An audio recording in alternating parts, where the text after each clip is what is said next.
या पाण्याच्या ग्लासमधून 2 थेंब बाहेर पडले म्हणून या ग्लासमधील पाण्याला काय फरक पडणार आहे का? उद्या जर तुम्ही मेला तर या जगाला काय फरक पडणार आहे का?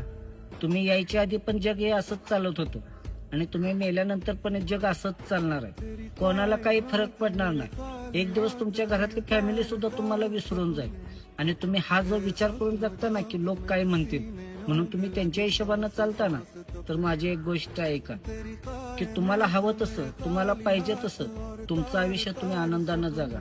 कारण की तुमच्या असण्यानं आणि तुमच्या नसण्यानं कोणाला काही फरक पडत नाही. जय बाळूमामा.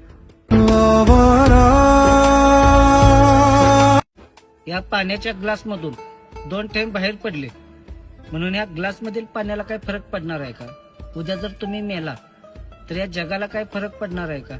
तुम्ही यायच्या आधी पण जग हे असंच चालत होतं आणि तुम्ही मेल्यानंतर पण हे जग असंच